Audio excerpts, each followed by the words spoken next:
Sriracha. Saucy. Give me the hot sauce. Yeah. We are in the mood for a great show. It is Tuesday evening, April 13th, as we record this show. Episode 24 of Give Me the Hot Sauce. The gang is all here. Southside Susie was working overtime, doing some electrical work. That was shocking, right? Yeah, very shocking. Yeah, again and again. She could barely get up. I've got the cameras on, and I'm watching them to make sure that the house isn't burning down. You should have seen her on Saturday, though, hanging these banners. How about those banners we put up? Look at the banners, ladies and gentlemen. Championship America. corner. So, John, she said she's still sore from all the work you made her do over the weekend. Well, because you weren't here. Well, the king tapped out, so it was just the three of us. The king was doing some great videos. I think he was looking for some Emmys. Listen, I was out, man. Home Depot, I'm here, and she's up on the walls. Yeah, I tried to get here. I tried to get here. You know what? I've been doing a lot of games lately, man. 4 games in 5 nights. Golden Pipes. The Golden Pipes are rusty, and I had a little sinus infection, so I took the day off.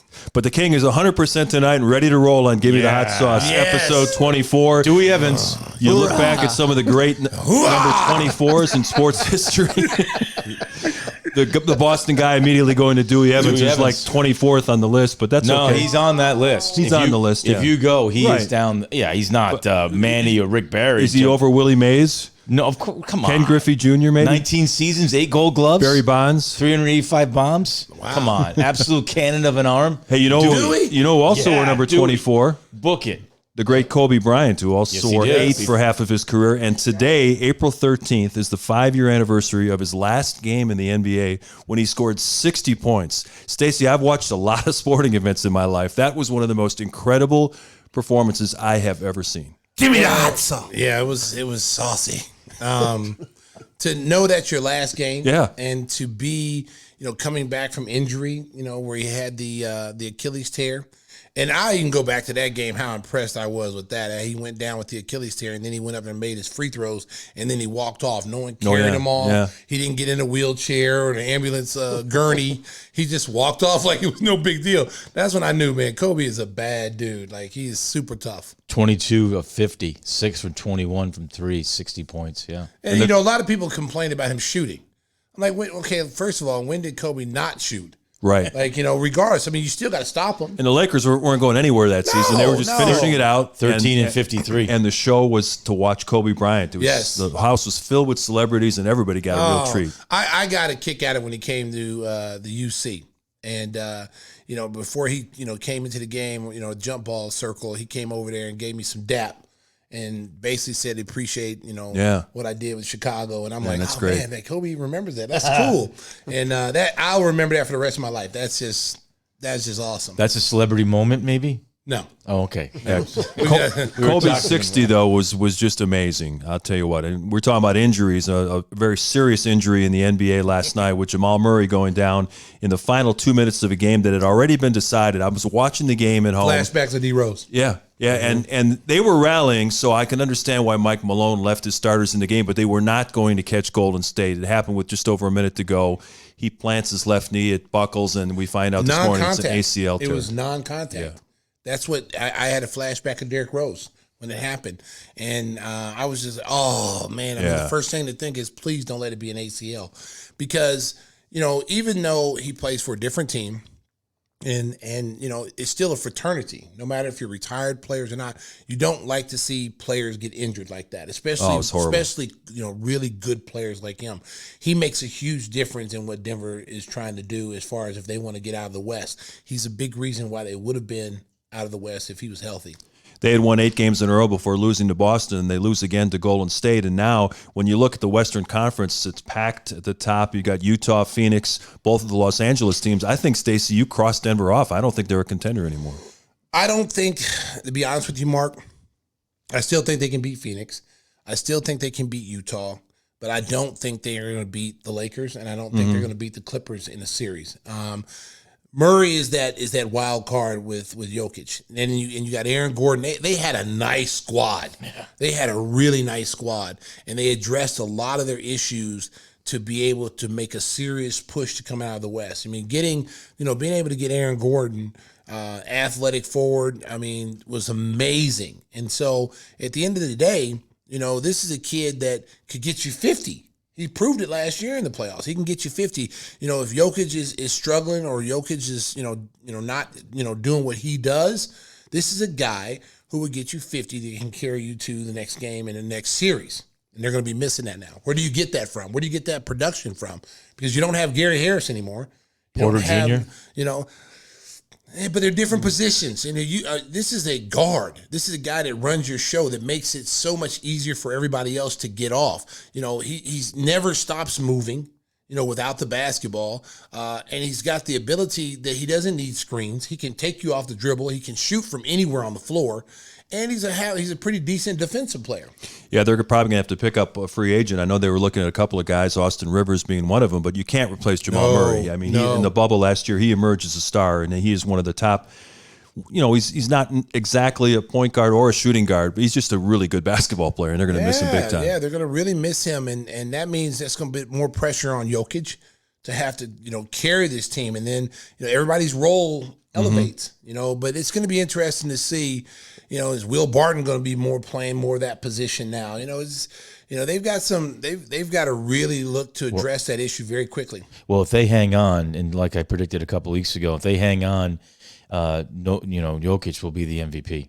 Oh, there's a very good chance of that because he's the only guy among the top stars who hasn't been hurt and missed a big chunk of games. But if they stay in that top four, in that same game where Jamal Murray was hurt, the Golden State Warriors were led by Steph Curry, who scored 53 points. He had 48 going into the fourth quarter. They thought he could rest because Golden State had such a big lead, but as I mentioned, the Nuggets rallied late.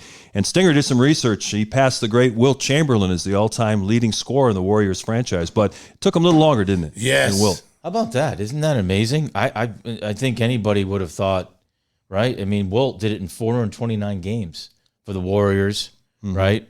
Philadelphia, San Francisco Warriors, right? That's incredible. I mean, how many did it take Steph to do? 745 games. That was pure dominance, though. I mean, that's yeah. I mean, imagine if he would have how many years was he with them? With the Warriors? It's probably about 6. I'm thinking 6 years off the top of my head. I can look it up because he went to the Lakers. Yeah, playing against the Lilliputians and the little guys. Yeah. I don't care. I don't care. Hey, he was a beast. He was a beast, and some of the records that he has will never be broken. It'll be never. I mean, you'll be taught. I really never thought Oscar Robinson's record would be broken, the average triple double, but I knew it would come close. But I didn't think that it would happen. It's 5.5 because he was traded to Philly. It's 64-65. He played 38 games that year for the San Francisco Warriors, averaged 38.9. You mentioned dominant, 50 points a game. Yeah, that's incredible. 25 averaged 50 rebounds. points. Yeah. And there was one year when he averaged over 48 minutes a game because of overtime games. That was the year he had. Which is, we had 50, the guy was out there all the time. He had 50 points that year. And we know that he had a very active nightlife, so somehow he was able to keep his energy Hey, don't sleep on Will. Hey, Will, he wasn't getting no rest. Yeah. Hey. Some of the photos you see of Wilt, unbelievable. Well, he had that bed, right, that the roof would open, right, and up in wherever Bel Air. I mean, I remember. I don't know. We never were in there. Were you there? The way you're talking, you act like you was in the room with him. he was Southside looking like. How do you know that? No, I was going 19,002, 19,000. I was his counter. I was his stats guy. Yeah, Mr. Kravitz. He's looking through the window. And that was before you could sponsor that Nitro Tea and that kind of stuff, right? Stinger's just doing his research. It's all part of the Bubble Up folder. Bubble Up, the new way to visually organize any kind of content all in one place. You're just doing your job, right? I was crunching some numbers and doing my job. Crunching numbers. So we encourage everybody to download the Bubble Up app and to go to work, just like Stinger does, looking at all things about Wilt Chamberlain and Dewey Evans. I don't know exactly what. Dewey Evans. Yeah. Dewey Evans, man. 19 years. He had a cannon in right field, didn't he? Cut down those base runners. Dude, he had a cannon. Yeah, I know. I think he had most home runs in the 80s.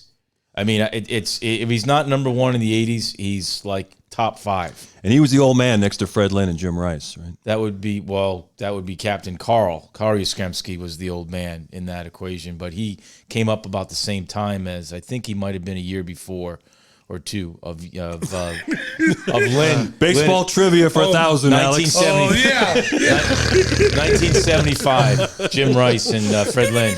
Hey, let's put the conversation back closer to home. Oh, we fell asleep. I'm sorry.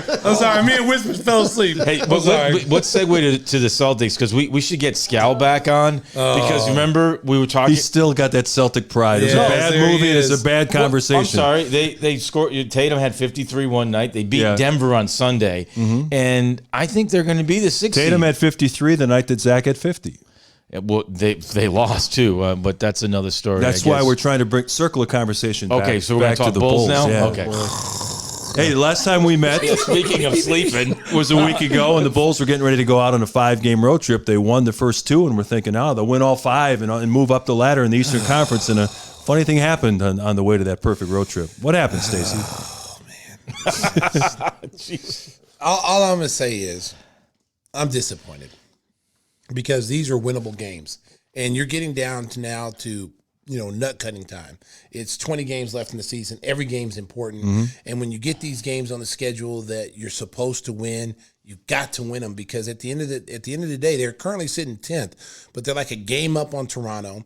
Toronto is going to get healthy at some point, and they're going to make a push. Oh, yeah. And they're not that far from the 10th spot. So you can't give these games away. You can't lose to the worst team in the NBA in Minnesota. You had the game, won Atlanta. They're up double digits in Atlanta. 13 at half, and then you wilted, and I think a lot of it was standing around watching Zach try to go for 50 instead of playing the game that they had been playing that got them those wins before coming to Atlanta. How about Stacey using wilted as a verb there? That's pretty good. That's pretty good. Will Chamberlain talk? Nothing goes over his head. Nothing goes over my head. Thank you, Mark. Way to be observant over there, buddy. He misses nothing. Hey, that would be unwilted, though. Oh, Jesus. Oh, boy. Oh, man. Everybody take a draw of beer. It's a drinking game. It's a drinking game when John talks. Every time John mentions Boston, take a pull. Yeah, anytime he misses the ball, the drink for John. That's a great idea. Yeah. That's the new game. Boy, it's we'll a drinking game. Anything that has to do with Boston or the Patriots, anything. You listeners out there, Tom Brady, stick around, because I got a gem for you. I got a Julian gem. I need to go ahead and drink this whole one right now. We'll save that for later. Speaking of grade 24s, Whitey Bulger killed 24 people. He said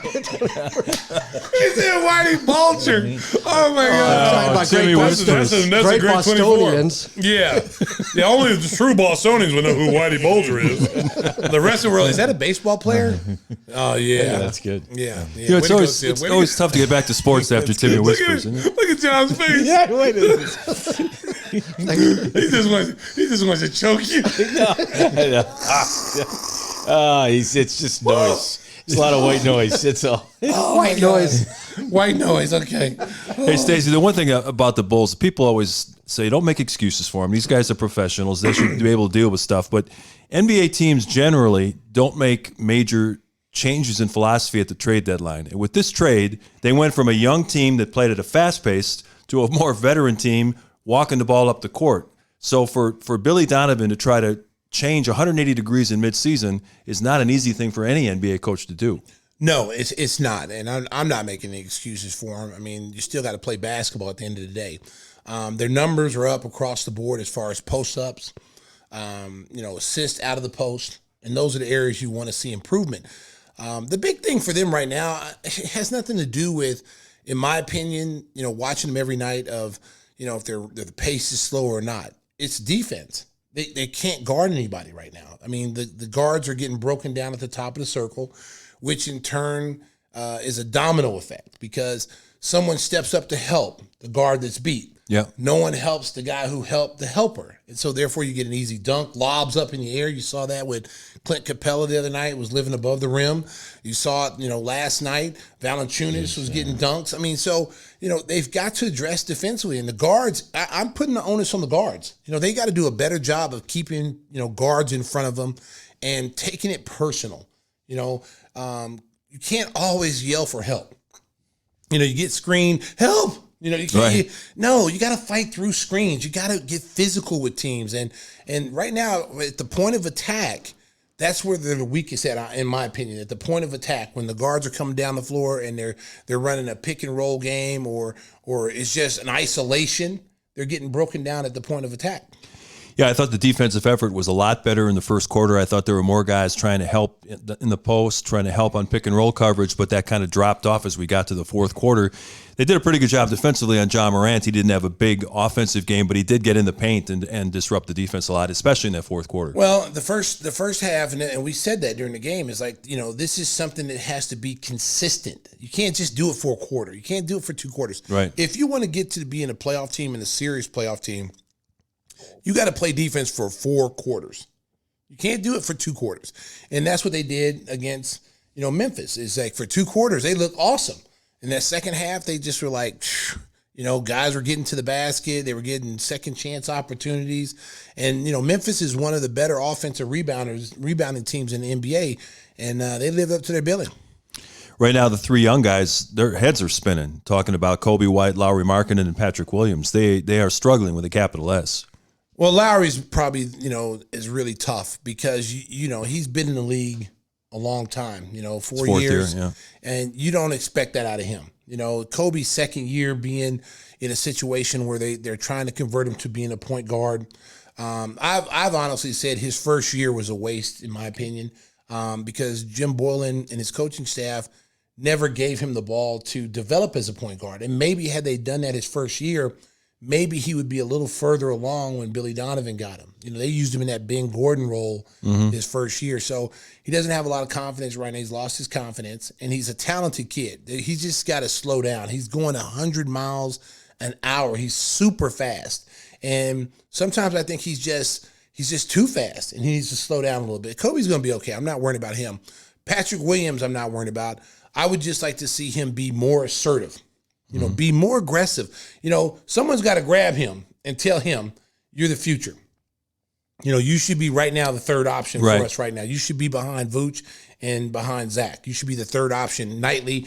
I want you to average, you know, your first year, I want you to average between 12 and 15 points. Every night, you're going to guard the best player, the best wing player, which he has all season.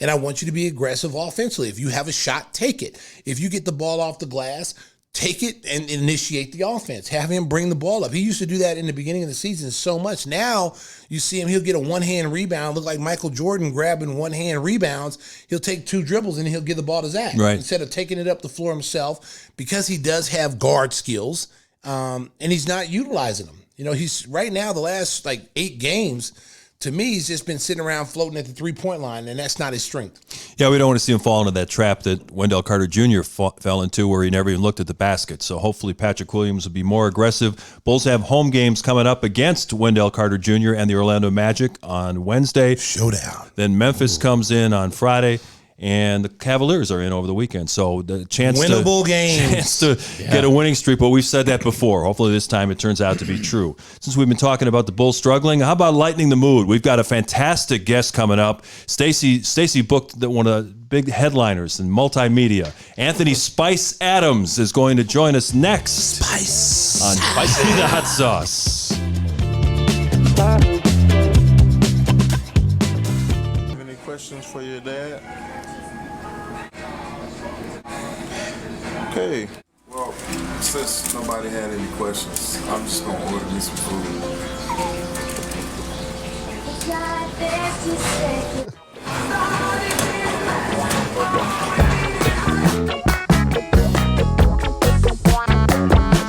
Ah, yes. Who will ever forget the day when Anthony Spice Adams decided to call it a career in the NFL? A favorite of Chicago Bears fans and teammates, and now he's a multimedia star. Spice, take us back to that special day where you called that retirement press conference at a White Castle restaurant. I don't even know if you can call it a special day.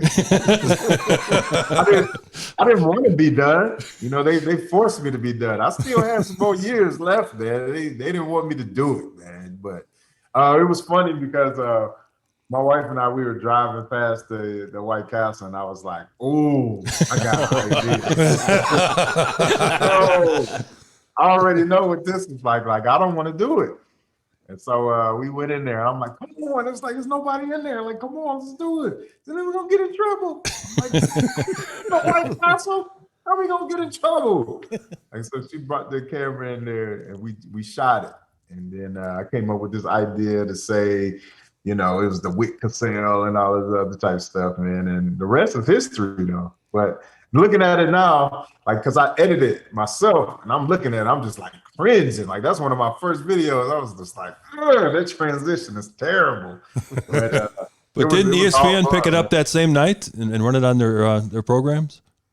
Yeah. So once I hit return on the keyboard, you know, I was getting ready to get up. And then I see from ESPN assignment desk, they DM'd me. They said, hey, can we use this video? And I was like, yeah, I don't care. Like, this is cool. So they say, okay, cool. So I get up from my office. I walk into the living room and Trey Wingo is talking about it. I'm just like, what? A star is born. Every 10 minutes, like something else happens. Somebody calls me or something like that. I go to check my email on my Yahoo account. It's on the front page. It's just like, you know, Anthony Adams is the greatest NFL free agent in the history of football. And I'm just like, what? Like, already? It was crazy. I've never seen anything like it. So is that how you come up with all your skits? Because it's like you just like you're in a certain area and you go, hey, this would be a nice place to do a skit. Like in a Chick-fil-A. Like, you know, yeah. The Chick-fil-A one when you come out the car sliding and gliding. Like, I'm like, did he just happen to drive up for a Chick-fil-A sandwich and decide that he want to do a video right then and there? Is that how it comes about? Pretty much. Or I'm like listening to a song. I'm like, man, I could remix this. Like, this would be fun to do. So, funny story about the Chick-fil-A is I knew the best time to shoot it, especially with my wife, would be Sunday when they closed. So I'm like, all right, look, I got this red suit on. Let's go up. It's just like, oh my, like, here we go again. Like, we're going to get in trouble. I'm like, come on, just all I need. The song is like 2 minutes. So I'm like, all I need is 2 minutes. All right, I'm going to just sing the song, whatever, then you just tape it with the camera. She's just like, she's taping, but she's like this. Like, look and make sure y'all don't get in trouble. Yeah, you can see the camera kind of like veering off in the video. I'm just like, oh my gosh. So I came up with this idea that I'm gonna order. We took a trip to I think we went to like Costa Rica or something like that. And I was like, you know what? I'm gonna buy some fries and go on the beach with it. So we left Sunday. So I'm like, Chick-fil-A's closed on Sunday. So I ordered the fries Saturday and I put them in a Ziploc bag. And we went to Costa Rica and I got these fries in a Ziploc bag. It's like a day old. Yeah. Oh my gosh. When I whipped those fries out after a week, when we were on the beach, they were green and blue. Like, all the good ones. And, you know, I had a drone and everything in there. So I was just shooting everything with all the good fries that I had in there. And it was dope, man. It came out pretty good. That's like one of my most viewed videos. Really? Yeah. I did a boxing video that got a lot. It got like 4 million something views. Wow. But the Chick-fil-A song that I did, that's on iTunes. Yes. It has like 4 million views as well on YouTube. Man, I tell you what, boy, I mean, your skits are just hilarious. I do. I mean, I sit there and I'll watch them, and I've even sent you a message and say, man, that's funny. That's funny. But you have taken off. It's amazing. You go from one career, now you're into, you know, social media, and everyone kind of they look at you now, not even that you were a great football player, but they see you just as an internet sensation. They didn't know that you were a hell of an athlete. Yeah, I still, you know, every Throwback Thursday or something like that, I'll put up a video of me playing for the Bears or me playing for the 49ers, and people are like, your Photoshop game is crazy. Like, put yourself into the game like that. Like, what if, are you using Adobe After Effects? God, I seriously did this for 9 years. Like, it happened. And people are just like, so for me, it's confirmation that I'm really doing what I'm supposed to be doing, because people don't even know that I played football. They're like, oh, you the funny dude on social media and stuff like that. But look, I do want to say this, Mr. Stacey King. Watching you play for the Bulls, I did not like you. Because I was a Pistons fan. Oh, because you from the area. Yeah, look at those championship banners behind him. I'm from Detroit. And so watching Mr. Silky Smooth, left hand, I'm like, come on, man. Yeah, but he's no. Man. You see those banners back there, Spice? You see them banners back there in the back. Championship corner. But you know what? Chicago has accepted me, you know, being as though I'm from Detroit, and I love Chicago, man. I absolutely love Chicago. You know, Stacey was a great player, but he's no Cream E. Biggums. You know, what we need to do is we need to get Stacey on the call of one of Cream E. Biggums' exploits.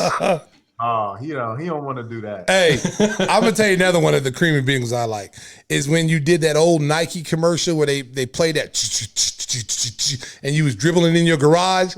Man, that was hilarious. You ever seen that commercial, that old Nike commercial where they dribble and it's a beat and they're all doing to a beat and they pass it to each other? Right. He was doing it by himself. And he was, I literally died laughing because first of all, you got the Hooters shorts on, so you know I'm saying, how the hell he get in them damn shorts? Okay, but I think what I'm impressed with Spice is your athleticism. For a big guy, boy, you are athletic as hell. Yeah.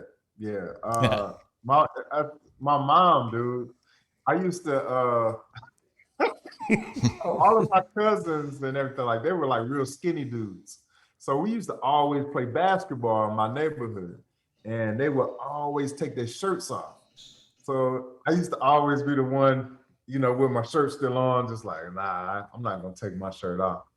So my mom was like, boy, if you don't take your shirt off like the rest of these boys and go out there and play some basketball, I'm like, Ma, nah, like they're gonna talk about my chest and stuff like that. And so, she made me take my shirt off, and then they started cracking jokes. But what I noticed that I could crack jokes well, like with the best of them or whatever. Yeah. So it came to a point in time where I didn't care about the jokes. I already knew what you was going to say, but then I was going to talk about your teeth.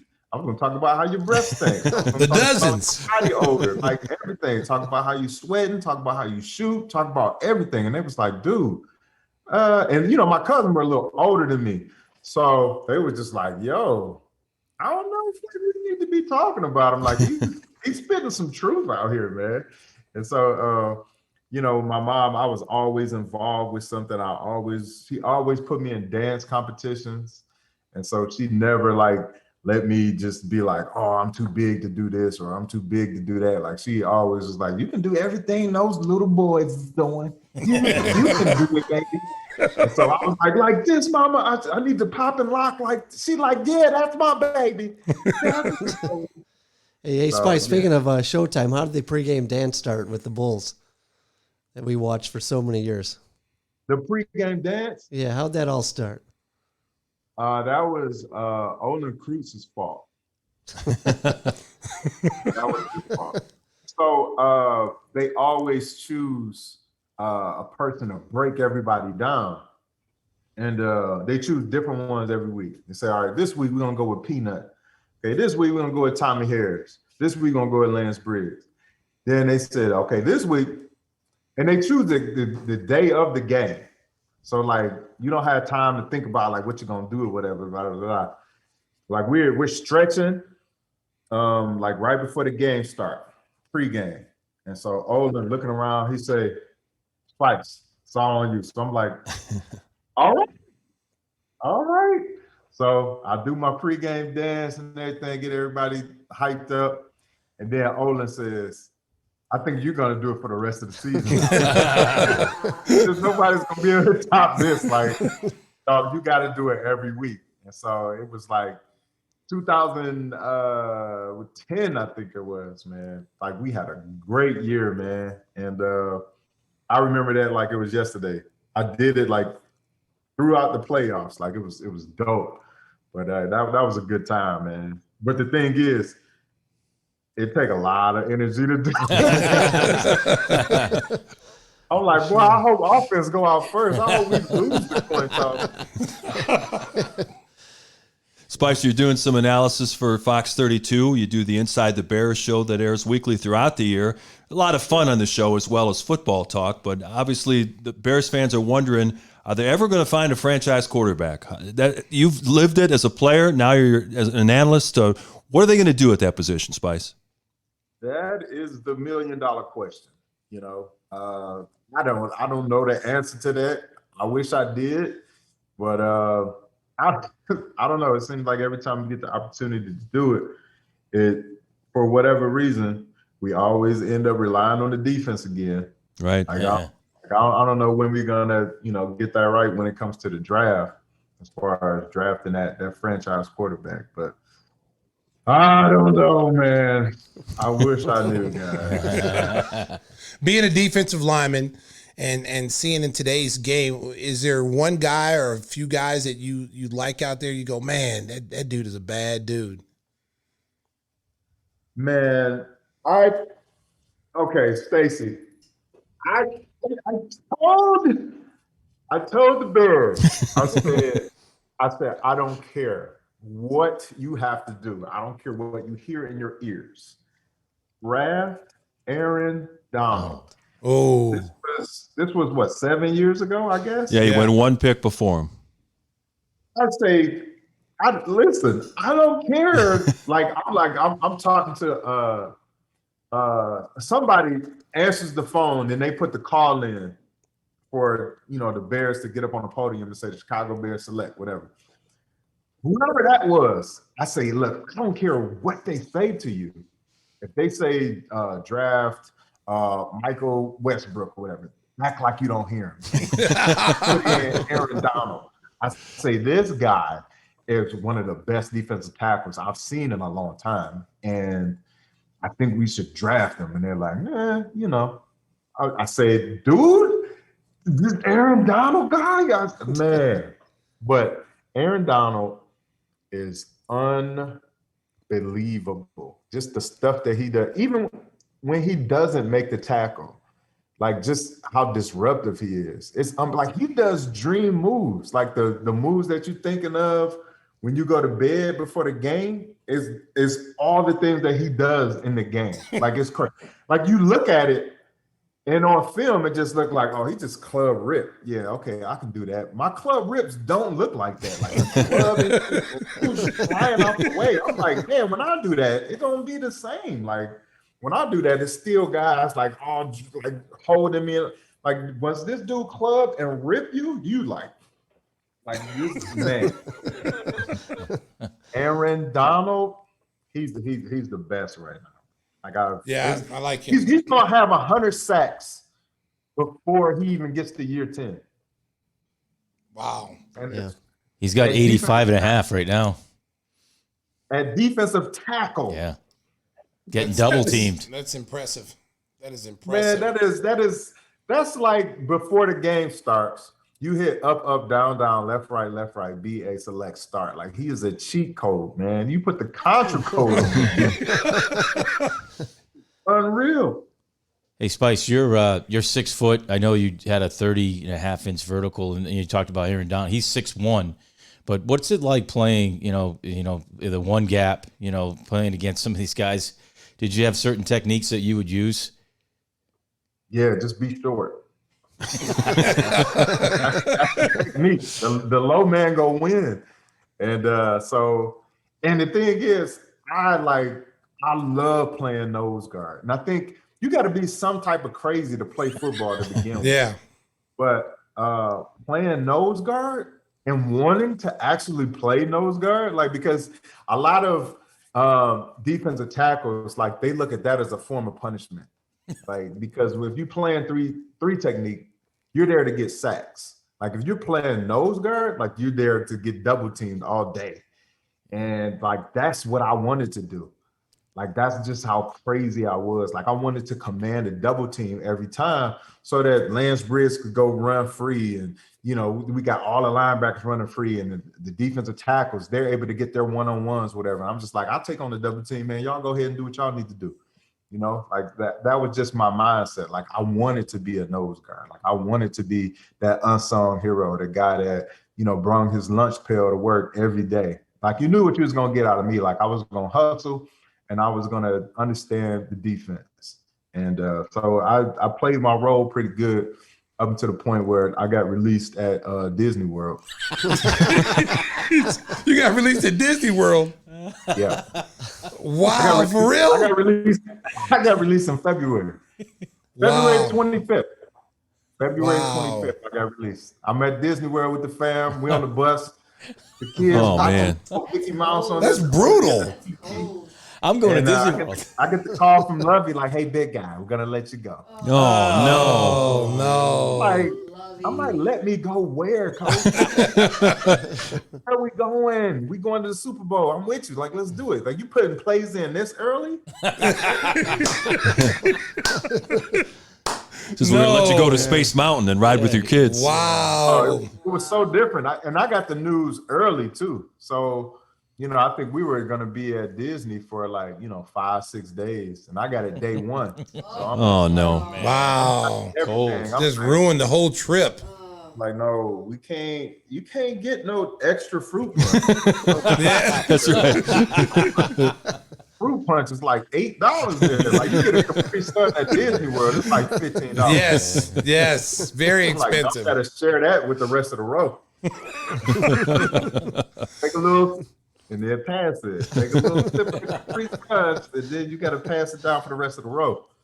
You know, what I mean, when you look at the Bears, you know, they're known for their defense. I mean, that's the first thing that comes to mind anytime you talk about Chicago Bears, even going way back when, like Buckus and all those guys that played. You know, what is it about that culture? Why is it? Is it the coaching? Because you get different coaches all the time, but it's the same mentality. They always have bone-crunching defense. The defense is what keeps them in the game. Why is it that way? I have no idea. Because they can't score, that's why. But it's crazy, though, because it's like this has been like multiple years, like Decades. 15, 20 decades. It's always been known. Chicago's always been known for their defense, and it's like a culture. Like, you got the Patriot way, the Spurs way. It's like the Chicago Bear way. Defense is always going to be at its premium, and the offense is going to be low. So what is it about that keeps that defense at such a high level year in and year out, even when the offense is super bad? Mm-hmm. I really think it's the fact that when you walk in those halls, you see all those retired numbers. Like, you see Buckus, you see Peanut Tillman, you see Lance Briggs, you see, you know, Bronco Nagurski. Like, you can go all the way back to, you know, black and white pictures. Like, you see that every day, and I think you're just attracted to it. Like, when somebody mentioned the Chicago Bears and defense, you're like, oh, I gotta go there.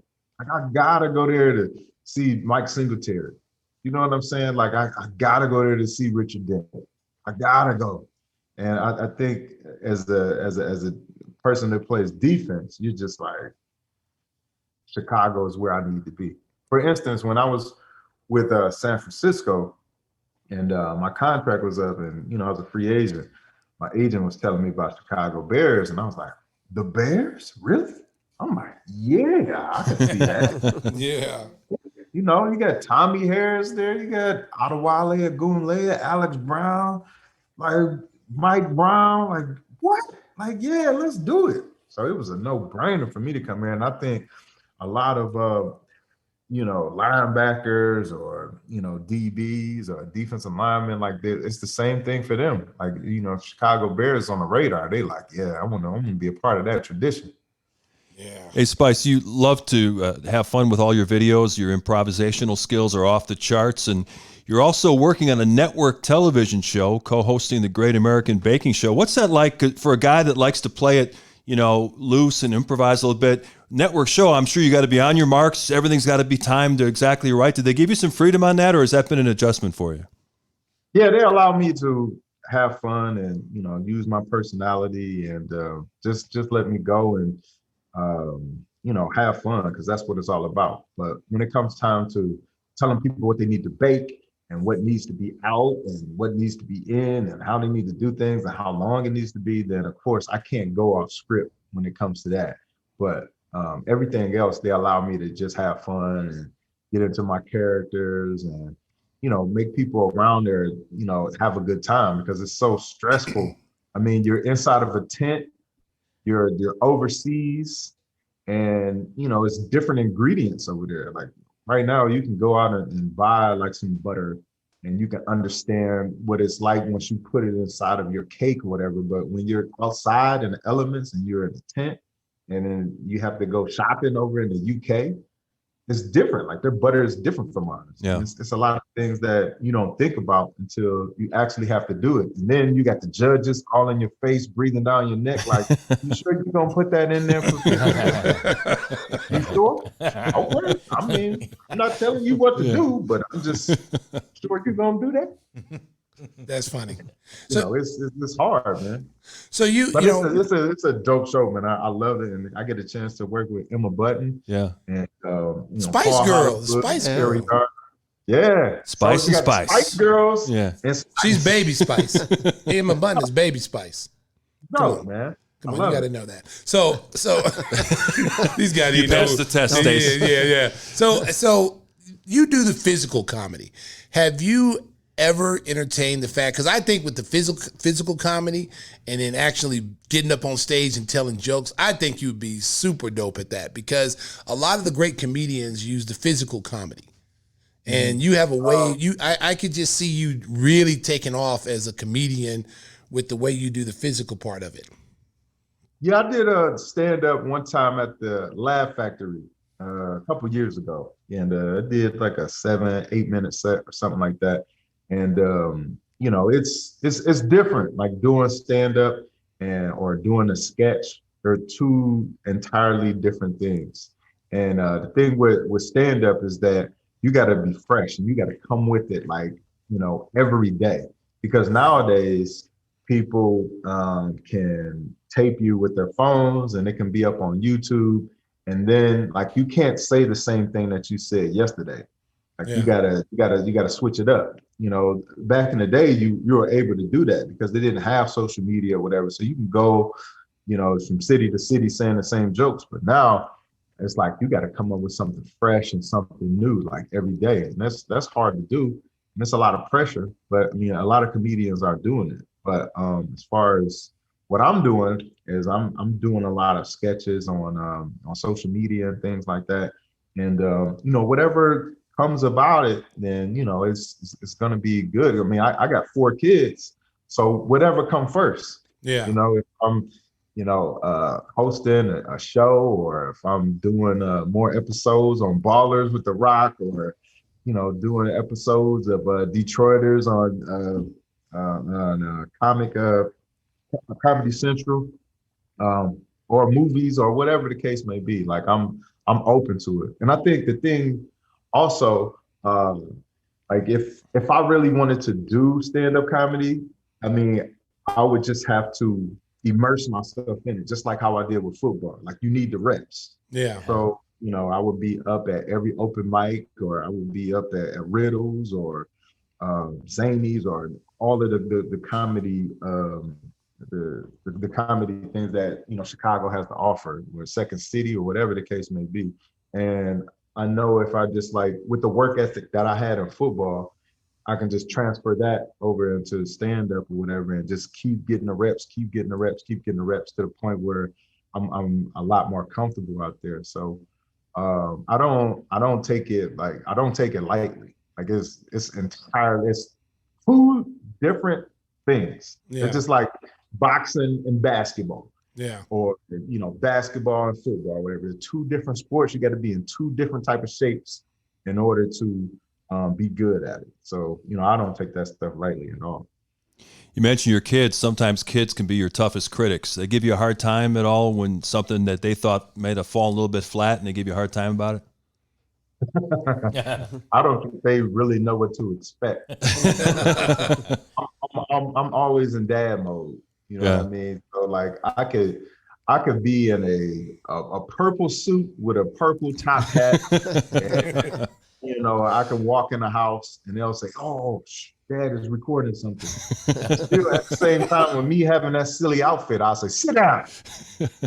They'll sit down. Yeah. So that they don't really know what to expect. Like, is Dad gonna be funny or whatever? Or is Dad gonna really be in dad mode? And I'm always in dad mode. I tell you another funny skit is when you had the when you went to the barber shop. And he's like, yeah, when you go see your barber, and you had the Carlos Boozer Inc. Hairdo, and he had it on your beard, you had it on your hair, and Carlos Boozer had that say, I'm like, oh my God, he's got the Carlos Boozer. Man, that was hilarious. If Boozer is watching, I know a guy. I know a guy. Oh right? Man, that was awesome. What's so crazy about that is like people who didn't follow me, they thought that my character was like real. Yeah. So if you type in Beijing, Bigen, like we call it Beijing, but it's really vegan. If you type that in, or if you type in black hair dye, a picture of me pops up. You know how on Google, sometimes it goes from like 1 through 25. Yes. You don't have to go through 25. It's like the first page. Like, man, that was hilarious. But I put it in like a My Strange Addiction, TLC type style. So people really thought it aired on TLC. Wow. I did a video, that was like the video that just like took off, like I've never seen anything like exponentially like this. Like, so I put it up on my page. Within like 15 minutes, they had like 300,000 views. Wow. What? Like everybody was sharing it. Like it was crazy to like keep up with. And then everybody, of course, put like different memes to it and stuff like that. Because you're on a lot of memes. The best one though is when you're like hiding behind a tree and you rubbing your hands together, and they got like memes like catching your girl cheating, or they got it all. They got the look you have when you catch your girl doing something she ain't supposed to be doing. It's in different languages. Yes. Different businesses use it, and it's crazy. What happened was we were taking family photos. This was like in November. And like we all serious, but like I got on a sweater vest and I'm all, we taking family pictures. And then I just say, hey, you know what? I say to the photographer, I'm gonna be right back. Let me go to the minivan. I got a yellow suit in the minivan. So I go to the minivan, and you know how you change inside of I'm in there, like, changing my clothes and everything. So boom, I come out of the minivan with a full yellow suit on, and I'm walking towards where the family is, and I just see my wife, like, and it's just like slow motion to her. She's just like, oh my, here we go again. Oh, yellow suit with the tag still on the sleeve. And I took that picture, and it was crazy because we were taking family photos at the time, but then now it becomes like a meme where it's just like, you can't go a day without somebody like remixing and putting something up there on it. It's crazy. It just took on, a world of its own. Can before we let you go, Spice, can you hit me with the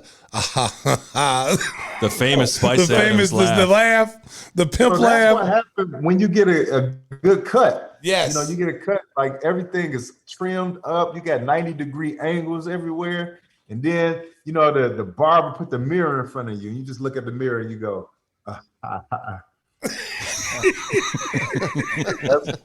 Hey, right there. The funny part of that is before you went to go get the fresh cut, you got like the nappy hair, the beard's all messed up, and this is what you look at. All-time low. Yeah, and then you go in there and you get the haircut, and then you come back with that. Yeah, that's it. You got to let everybody know. Let everybody know that you just came out the barber chair, man. But before you go in, you just like, hey guys, just wanted to say hello to everyone. Then when you get that cut, you like, hey, what's going on? What's the move tonight, fellas? Where we going? The great Spice Adams. You've been so generous with your time. We look forward to watching you on the Great American Baking Show. You can catch him on Inside the Bears on WFLD, Fox 32, weekly throughout the year. And just always watch for what's next on Instagram, because you never know what this man will come up with. And we're going to put together that Creamy Bigums Stacey King video, all right? Creamy Bigums, baby. Let's do it. Let's do it. Spice Adams, our guest on Gimme the Hot Stay Sauce. on that grind, boy. Stay on that grind. We're going off the wall next.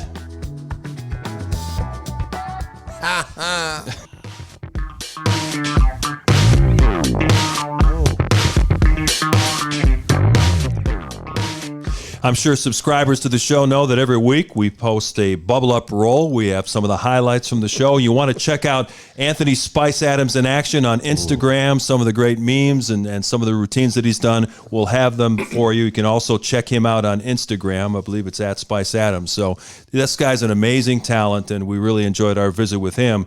We're going to go off the wall now, and Mr. Boston, John Walsh, wants to state the case for Julian Edelman to be an NFL Hall of Famer. In case you missed it, he retired from the National Football League. He was one of the top receivers for them during their Super Bowls with Tom Brady. Not getting that button. Now, Stacey, I don't have it. I don't have it. Stacey and I don't think that he's a Hall of Famer, John. Can you try to convince us? Well, first of all, it's really not about the Hall of Fame. So if you watched him, now he's changing the argument. No, I'm just saying. He was ready to fight me today when we went to the meeting. I'm not here to parrot something from Sports Center about some stupid argument. Okay, I'm here to say the guy. Did you write that down? No, I had. First of all, before we even get started, I don't like your attitude. It seems kind of hostile. I'm not here to say. I got Heinz pepper Ward spray up under the table, and I will spray your ass. Fred Biletnikoff had 8,000 yards, and he's in the Hall of Fame. And there's a lot of guys that don't. The numbers. All I know is I don't even know if Julian Edelman cares about being in the Hall of Fame and wearing a yellow jacket. I just remember 28-3, that incredible catch. No one's ever seen a catch like that. That concentration, 8 first downs against the Rams. Swan. Yeah, but this was going in a pile of people where through legs. Yeah. Okay, So go watch the Super Bowl against the Rams. Who cares? That's all I gotta say. It's not. Who is that other short receiver who played for the Wes Welker? Is he going to Hall of Fame too? Well, he has more receptions. I don't know. Once again, I'm not here to parrot Hall of Fame. I'm just saying the guy had to be critical. I need numbers. What do you need? How many receptions? How many receptions for Julian Edelman? Well, I mean, first of all, you're stalling. It's 600. It's probably 6 something. I need numbers. All right, hold on. Okay, I'm the Hall of Fame. Remember, the guy who looks out these numbers. Yeah. Every week, John puts out this sheet, which is great. We appreciate the format. All the research he does on the Bubble Up. I appreciate that. Okay, but he wrote here. He actually typed this out. After Brady, he's the second greatest Patriot. 620 receptions. Who else? Well, I'm not Mr. Boston, but come on. So he's 627 receptions. 20. Okay, 620. Heinz Ward has 1,000 receptions. You know what? We can sit here about numbers. Okay. But this guy had an impact. He was in. So did Heinz Ward. This guy was in 4 Super Bowls. Heinz Ward won the Super Bowl MVP. The Super Bowl against the Rams. Oh, he made that huge catch. Once again, I am not here to debate whether or not the merits of the Hall of Fame. Lord. I'm just saying that the guy had in my opinion, Hall of Fame career, and he inspired so many people because of his undersized. He brought joy to me. When I watched that guy play, it was great to watch. So did being in a wrestling singlet and hot oil. It brought joy to me. You're leaning over to your wife. Are you looking for some help here or what? She's trying to save him. If you're going to say that he's not the second greatest Patriot, then who is? What? I'm not a Boston guy. I don't know. Who second greatest? You're saying he's the second greatest behind Patriot? Tom Brady. I'm going on the record. Adam Vinatieri. Willie McGinnis. Yeah, maybe. Okay. He's up there. Okay. Ty Law. Yeah, they're there. Okay. They're in the conversation with. They're better than him. Those are all pros. Those guys are great players. No doubt about it. No doubt about it. Listen, I take the it back. Only Hall of Fame or Ring of Honor should be at Gillette Stadium as a Patriot. Sure, absolutely. Okay, that's it. That's about as far as I would go. And if you really want, and that's really pushing it in my point of view. Seriously. 600 and some catches. You got guys in the Hall that are not in the Hall of Fame that their numbers jump off the charts, and you wonder why they're not there. Well, but once again, I don't think it really matters to He Julian can't get Edelman. in there. He can't get in there if Hines Ward's not in there. I'm sorry. But I mean, he had, like, here's the difference with Hines Ward and all these guys. They finished their career, and now they're expecting to be in the Hall of Fame. I bet you Julian Edelman probably doesn't even care. No, at but this you point. care. I don't. You're arguing it. No, We don't know I think Julian. you care. It's on the sheet. It's on the sheet. The second greatest Patriot of all time. I'm not saying Tom anything- Brady hasn't said anything about him being a Hall of Famer. Gronk hasn't said it. Neither am I. I'm not saying anything. But you, Stinger, you are defending him. The sound And- effect. yeah. Where's the sound effect? Like this one. What? That one? I don't. Hey, listen. I'm not arguing that he wasn't a great player for them. Okay, he was a good football player. Came in as a quarterback, Kent State, and you know, worked his way into being a great slot receiver, a money guy on short, you know, on third and long. He come up with, but just because of that doesn't make you a Hall of Famer. I didn't say I don't. If you ask the Jets fans, Miami fans, they said, you know, probably his ring honor should be next to a urinal in above the thing, because they wouldn't put him in the Hall of Fame. Yeah, listen. There's two separate seasons, right? We talk about guys who you know, in the World Series they go 0 for 10, and then there's guys like Julian Edelman who just transcend, like, go to another level, and his career in the postseason is like Jerry Rice like. That's all I can say. I'm not saying he's going to be a Hall of Famer. I don't really care. He just brought. I mean, he was a great player to watch. Well, Whitey Bulger thought it was Aaron Hernandez. Was the second best Patriot of all time. Yeah. Whitey Bulger would get a vote for him to go in the Hall of Fame. No, for Aaron Hernandez is what I'm saying. Yeah. That's who Whitey liked. Whitey liked Aaron. Yeah, exactly. Oh, that's cool. Yeah. Once again, Whispers takes the show completely off the rails. Whispers threw a bomb in the middle of the table again. He did. I had to dig deep on that one. Oh, This my is God. the off the wall segment, and that was off the wall. That was seriously off the wall. It ricocheted off the wall.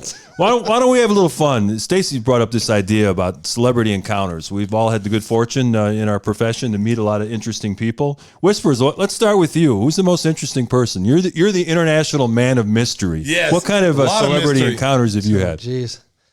Well, it's an interesting past because my dad used to rent his car collection to movies, and so met a lot of movie stars and, of course, athletes through Stacey and stuff. But there used to be this bar out in L.A. on Wednesday nights that was very popular called Spice, oddly enough. Oh, yeah.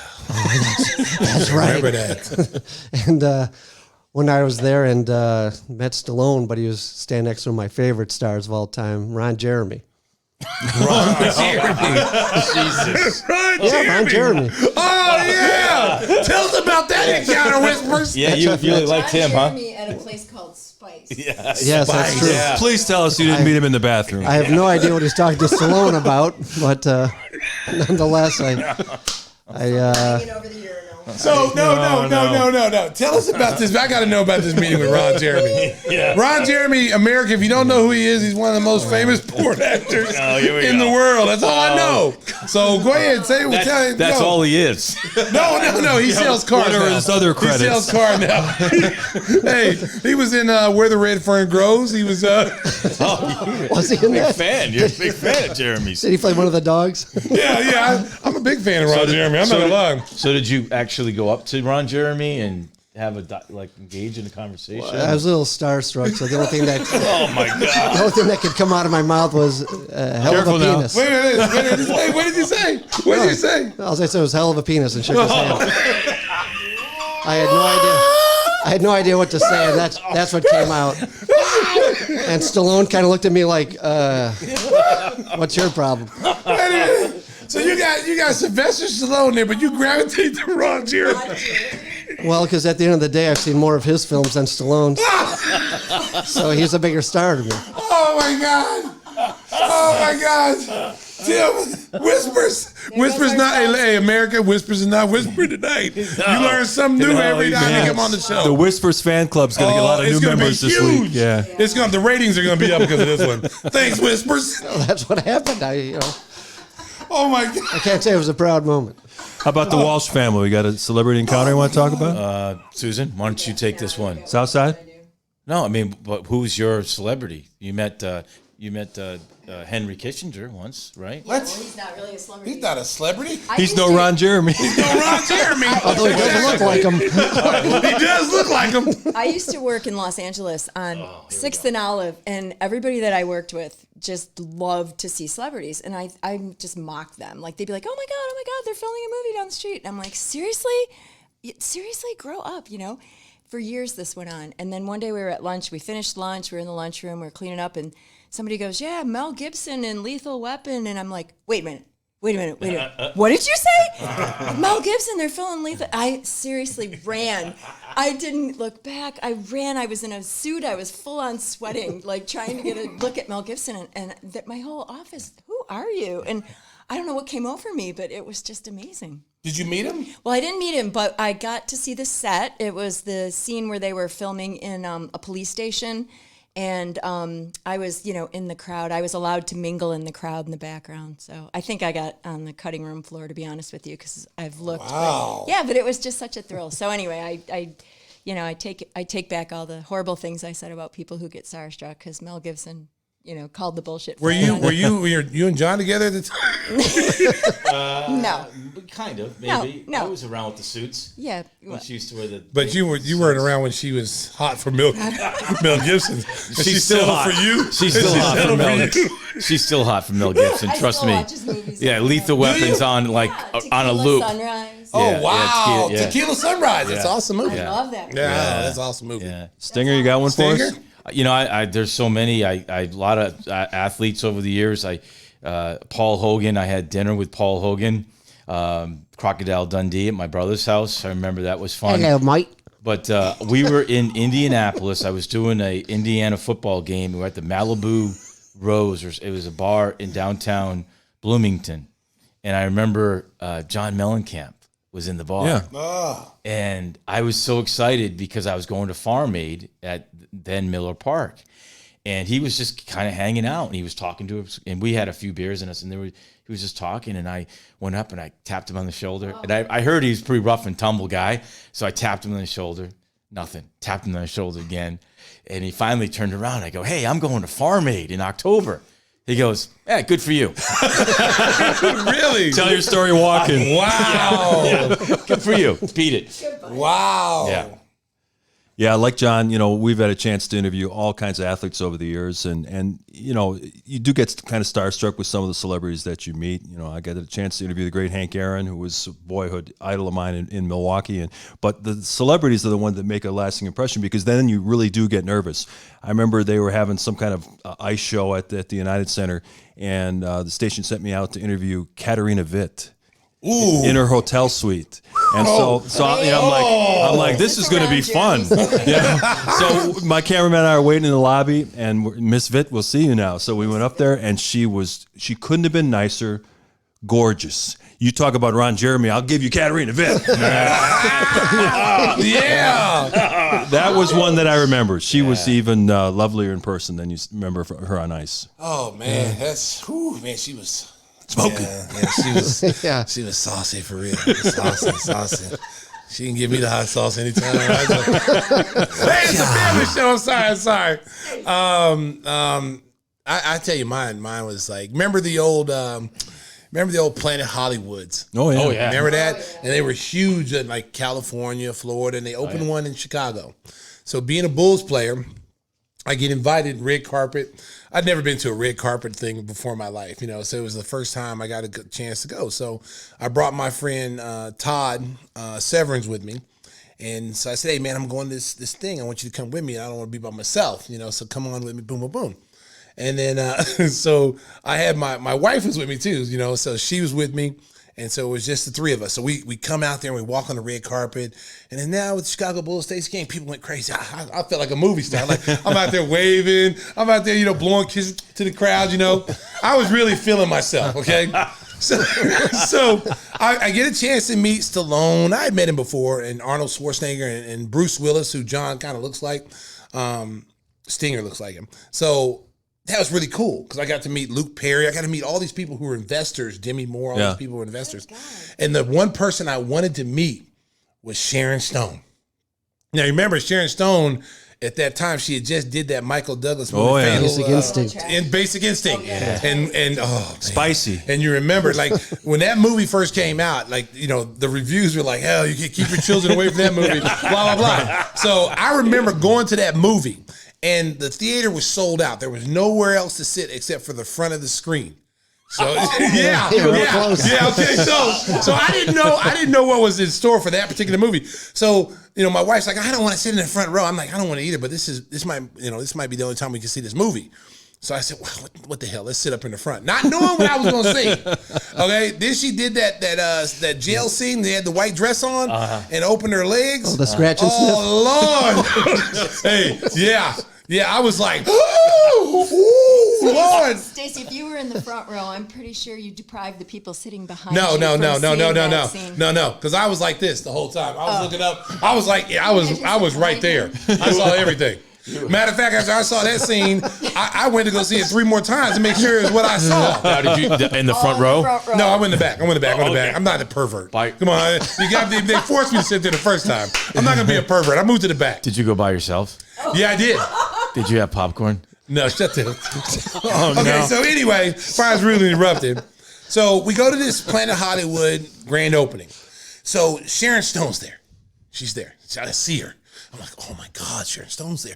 Oh, she's just so gorgeous, da da da. And so I was gonna go up and see her. Her sister was there, and her sister wanted to be introduced to me. And so I got introduced to her sister. And so she's like, I don't really want to meet her. I'm like, is there any way you can get me to your sister? I was kind of rude, but at that time you're starstruck. You want to meet her because the stars weren't going to stay there very long. They were like 30 minutes and they were out just to open up, the grand opening, and they're gone. And I knew this, so I told her, I said, hey, can you introduce me to your sister? I could tell she was a little salty. She's a little salty, but the reason why she was salty. Because she wanted some of the king. Oh. Okay. Yeah. But I was taken. Yeah. So my friend Todd's like, Stacey, I think she's hitting on you. I'm not even paying attention because I only see Sharon Stone. I'm not even listening. With your wife? Yes, I was. That's why I kept trying to tell her I'm married. But my wife would excuse if it was Sharon Stone, just not someone else. She was on your list. She's on my bucket list. So was her sister's name Bumpy Stone? You get that one hall pass. Yeah. Sharon Stone was at hall pass. That's a good topic. Okay, yeah, it's a good one. But it didn't work out that way. Okay, right. So you never met her? You no. Yeah, I didn't get to meet her because her sister kept she had the full court press on me. Like she was like a wet blanket. She just laid on me the whole night. I couldn't get up. Like, where are you going? Like security? It's like sounds like that Scotty Williams story. And then she got away. Sharon Stone got away. She just swapped off and left, and I'm stuck there with the consolation prize. With Bumpy Stone? Yeah. She was pretty, though. Her sister was pretty, but she wasn't no Sharon Stone, though. So Sharon Stone got away, and we're still left with images of Whispers with Ron Jeremy. That is our Celebrity Encounters segment here on Off the Wall. Coming up next, we're going to go back to the old Sportsaroo, joined by a special guest. Darren Sutton, the play-by-play voice of the Los Angeles Angels. He's got some stories to tell about Stinger. I don't think Ron Jeremy's going to be mentioned during the conversation. Don't think so. I hope not.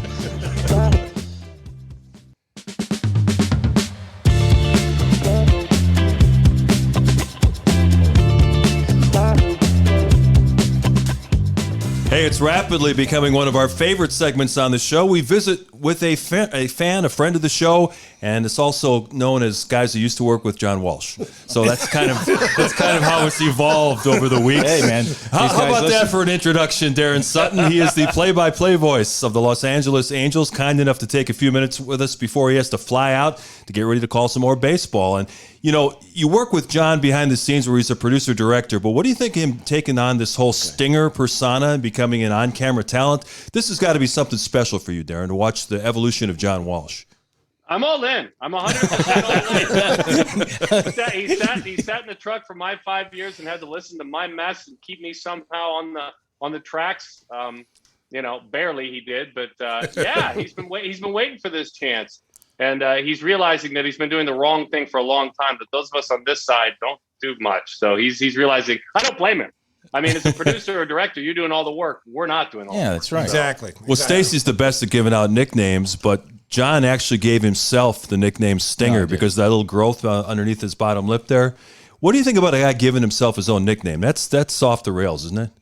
Yeah, I don't like that. Yeah, I don't like that. No, he knows that. He knows that's not how you do it. I mean, gosh, we had multiple times we had players we covered that we didn't like. And I probably should not mention any names. No, go ahead. We give them nicknames, and they wouldn't be the guy's nickname, not even close. And Wes Helms played for Milwaukee for a little while. Big Tex. And Wes Helms was from North Carolina, and I decided, and we all decided that his nickname was Big Tex. He's not from Texas, never lived in Texas, has nothing to do with Texas. And if you go to his baseball reference page under Wes Helms, one of his nicknames is listed. Big Tex. We gave it to him. Wow. So is that what you did? A lot of people, you gave them nicknames that didn't actually pertain to actually where they were or had no connections? Yeah, there was a home run hitter for the Diamondbacks named Mark Reynolds, and we nicknamed him the Sheriff for no reason. Nickname. Just called him the Sheriff for no reason. And that's also on Baseball Reference. He was never the Sheriff. He didn't like the nickname. Fans would bring signs, "Yay, the Sheriff!" They all loved it. So I think collectively, you guys need to come up with this nickname. Hey, I know how that feeling is. I know that because we had a player, Otto Porter, and I called him Lionel Richie. So every time he'd score, I say all night long, and he hated that nickname. But he looked like Lionel Richie. Everybody liked it, but he hated it. So I had to stop calling him Lionel Richie. I had to stop singing Lionel Richie songs. Hello, is it me you're looking for? And he just couldn't stand it. I thought it was a cool nickname.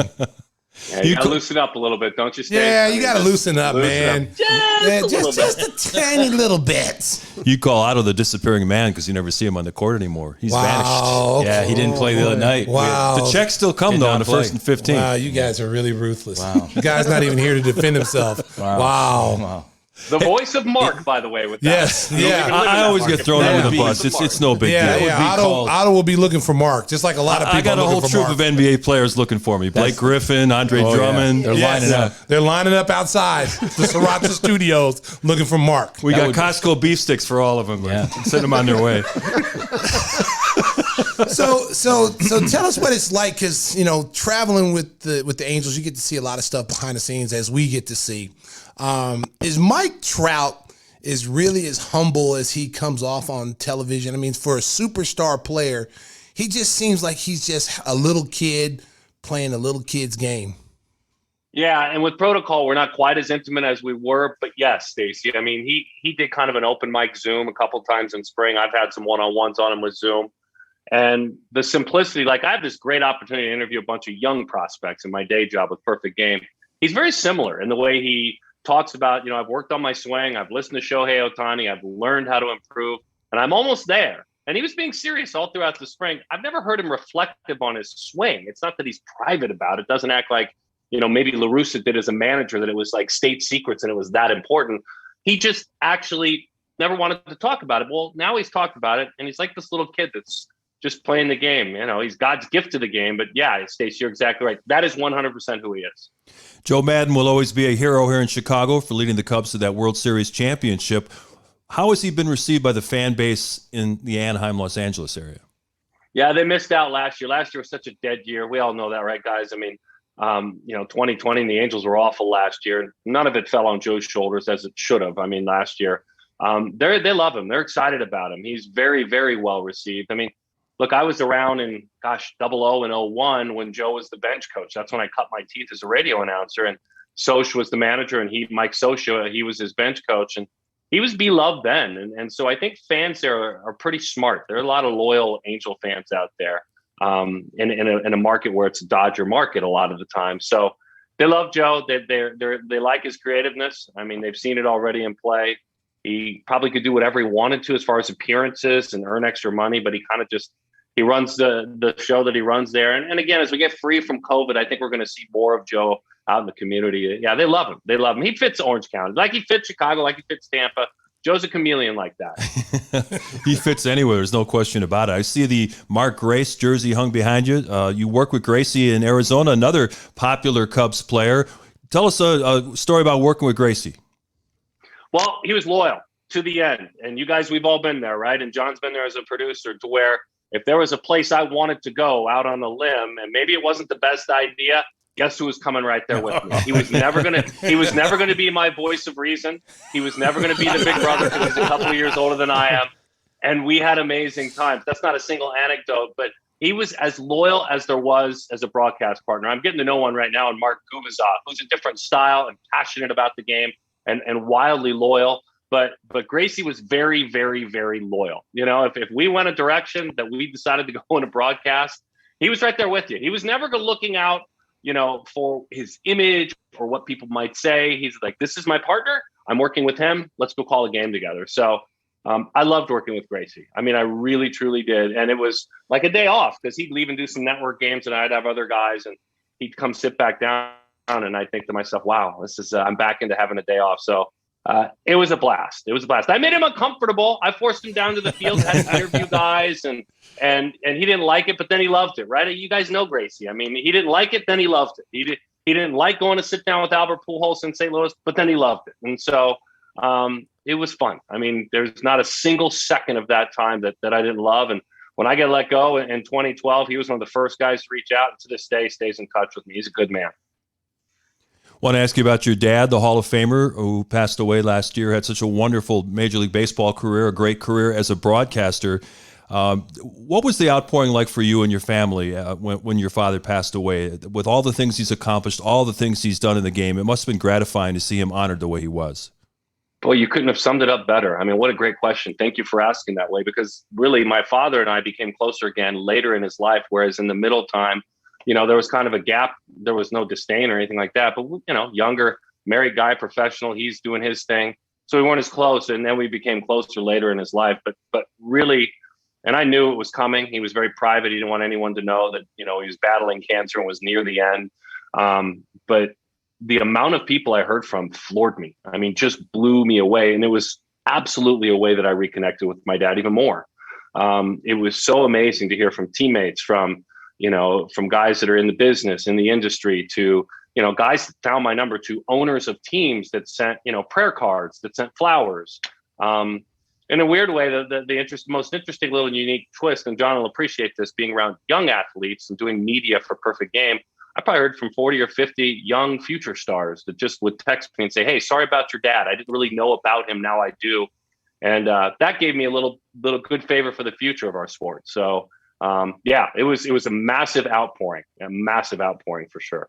Tell our listeners, because sometimes, you know, they don't understand the pressures of growing up and having a well-known father in sports, a professional athlete. What was it like growing up for you? Was there any pressure, you know, being the son of such a great, you know, Hall of Fame player? Yeah, he did that one right, Stacey. You know, because whenever I was playing your sport, which I was terrible at, you know, but I was one of the taller guys. I'm 6'5". When you're in high school, I was 6'5", pretty young. And so you can imagine my lack of coordination being a 6'5" sophomore.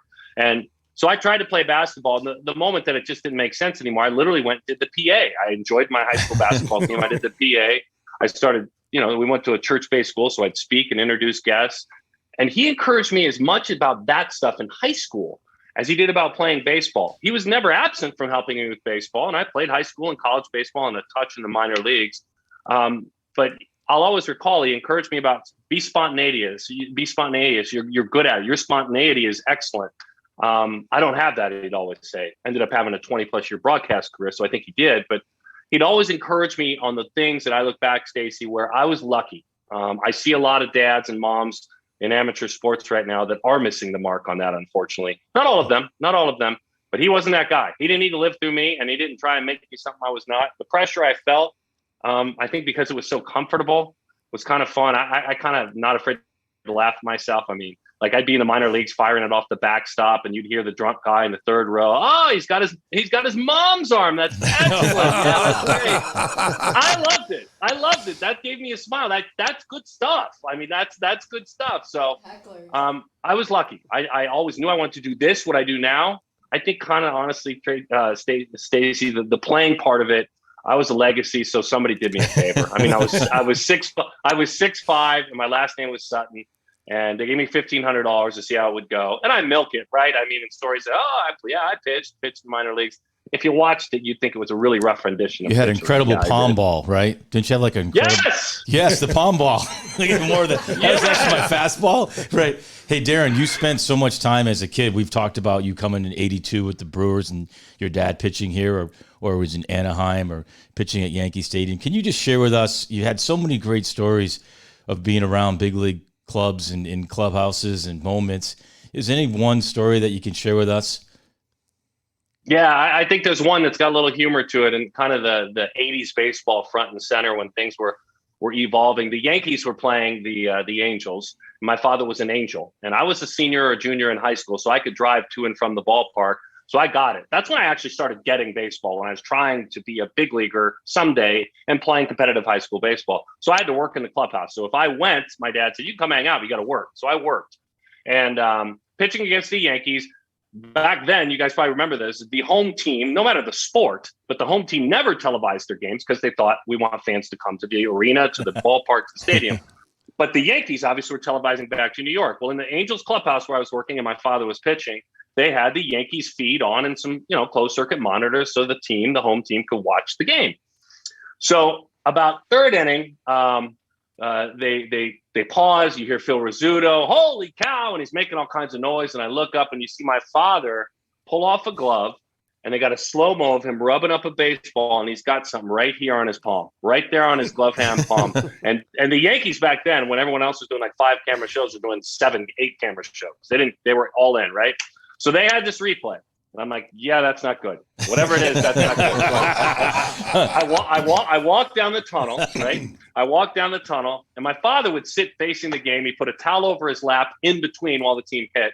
He had a towel in his lap and like a shaving kit by him. Who knows what was in that shaving kit, with all due respect. And I looked straight ahead. Like if he's looking out, I'm looking out. I'm right next to him. I looked straight ahead and I said, "Hey, listen, I don't know what's on your hand, but you better get it off because it was just on New York television and they're replaying it over and over again." And he was looking straight ahead and he goes, "Thank you very much." Game goes on. They come in after. The Yankees writers, the beat writers come in. They come in and start asking questions. Well, he wisely put one of those back in the day, when we're all getting vaccinated now, they probably use one of these, but the circular Band-Aid, right, that you never see anymore. Yeah. But it was the circular Band-Aid, and he had put it on his hand. And he said, "Yeah, I just had a blister and I needed the circular Band-Aid. So that's all it was. That's all it was." Story dies until one night, many years later, I'd say maybe 30 years later, 20 years later, when John Walsh and I had just got done doing a game on Fox. Yeah. John worked with me. I did the game for Fox. My analyst was Lou Piniella. Wait, Sweet Lou Piniella. We all know Lou Piniella, right? But wait, yeah. Lou Piniella back in '86 and '87 was the Yankees manager. So Lou starts to share a story with me that just blows me away. And he says, "Sut, you'll never," and we all had fun that night. It was an amazing night. Amazing night with Lou Piniella. Drinking expedition. Trust me. It was amazing. So yeah, it was like one of the greatest sports nights ever, for us anyway, personally. But so Lou says, "So this thing happens with your dad. And I got to tell you this story. I've been dying to tell you this story." And he proceeds to tell me, "Do you know of a night where they caught something?" I'm like, "Of course I know of a night. I went down and told him it was on his hand." He said, "Well, I was a young manager back then. And back then there were no cell phones, nor were there phones to the dugout where you could get anything patched in but the bullpen. But there was a phone with a 200 long foot cord from the clubhouse that the clubby could run up and hold up the stairs. Hey, there's a phone call." So he goes, about the 3rd inning or the 4th inning after it happens, the clubby's like, "Hey, Lou, telephone. He's like, "No, I'm managing. What are you talking about?" And he said, "It's George Steinbrenner. He needs to talk to you." I swear to God, this isn't a Seinfeld episode.